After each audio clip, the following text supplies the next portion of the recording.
Hi, this is Asha from budget friendly tailor. So நம்ம video போயிட்டு ரொம்ப நாள் ஆச்சு, ஷார்ட்ஸுக்கும் ரொம்ப நாள் ஆச்சு.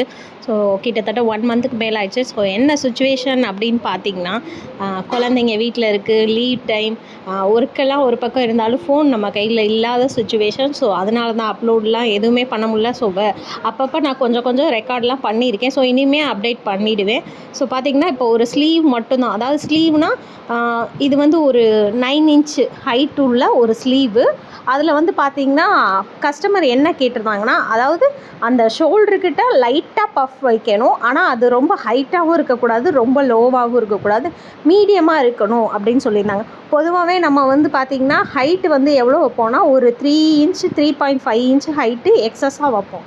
ஸோ இதில் பார்த்திங்கன்னா நான் 1.5க்கும் கொஞ்சம் கம்மி, 1.5 தான் கூட வச்சுக்கோங்களேன், அந்த ஹைட்டு எக்ஸஸாக வச்சு அகலத்தில் அதே மாதிரி ஒரு 2 இன்ச்சு எக்ஸஸாக பண்ணி நான் கட் பண்ணியிருக்கேன். அதாவது அவங்களோட ரெகுலரான ஹைட்டிலேருந்து ப்ளஸ் அவங்க கொடுத்த அளவுலேருந்து பார்த்திங்கன்னா அந்த மாதிரி நான் கொடுத்து அந்த வளைவு வந்து நான் கட் பண்ணியிருக்கேன். பார்த்திங்கனாலே தெரியும். ஸோ நான் லைனிங்கை வந்து மெயின் ஃபேப்ரிக்கோடு எப்படி வச்சு கட் பண்ணுறேன், அதாவது ஸ்டிச் பண்ணுறேன்றதை நீங்கள் பார்த்துருப்பீங்க.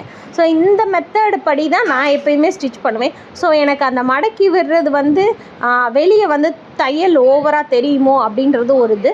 பட் இன்னொன்று பார்த்திங்கன்னா, நான் எப்போயுமே இந்த மெத்தட் யூஸ் பண்ணுறேன் அப்படின்னா, நான் வந்து எப்போயுமே மெயின் ஃபேப்ரிக்லேயும் சரி, லைனிங் ஃபேப்ரிக்லேயும் சரி, ஒரு 1 இன்ச்சு வந்து கிளாத் எக்ஸஸ் கண்டிப்பாக வைப்பேன். நான் லைனிங் எப்போவுமே மெயின் ஃபேப்ரிக்கை விட கொஞ்சம் அதிகமாகவே எடுத்து கொஞ்சம் அதிகமாகவே அதில் கொடுத்து அந்த பெல்ட் டைப் வர்ற மாதிரி நான் வந்து கொடுப்பேன். ஸோ அந்த மாதிரி தான் இப்போ பண்ணியிருக்கேன். இப்போ பார்த்திங்கன்னா நம்ம மெயின் ஃபேப்ரிக்கோடு வச்சு தலைகீழாக திருப்பி அடித்து சுற்றிலும் அடித்து எக்ஸஸ்லாம் கட் பண்ணியாச்சு. ஸோ இப்போ மார்க்கிங் வந்து பார்த்திங்கன்னா சென்டர் டாட்டுக்கிட்ட, அதாவது சென்டர் பாயிண்டில் ஒரு மார்க் பண்ணிக்கிறோம். சைடில் நம்ம எவ்வளோ எக்ஸஸ் வச்சோமோ அந்த இதில் ஒரு மார்க் பண்ணி, ஸோ அது டு இது இந்த அந்த சென்டர் டாட்லேருந்து ரைட் அண்ட் லெஃப்ட் மாதிரி நம்ம ஃப்ளீட்டு வைக்கிறோம். இதில் வந்து கொஞ்சம் பஃப் இருந்தால் போதும் அப்படின்னு அவங்க கேட்டிருந்தனால நான் வந்து ஒரு 3 ஃப்ளீட்ஸு தான் வந்துச்சு. ஸோ அந்த மாதிரி வந்து நான் சென்டரில் வர மாதிரி, அதாவது ஒன்றையும் பார்க்குற மாதிரி, அதாவது முன்னுக்கு பின் பார்க்குற மாதிரியே வந்து நான் வச்சுருக்கேன். உங்களுக்கு பார்த்திங்கனாலே தெரியும் அதோட லுக்கு.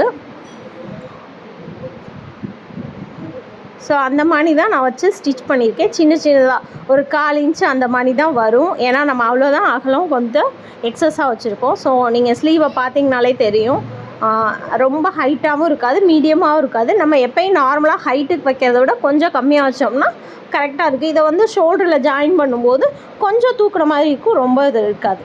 ஸோ இந்த வீடியோ பிடிச்சிருந்தால் லைக் அண்ட் சப்ஸ்கிரைப் பண்ணிடுங்க. தேங்க்யூ.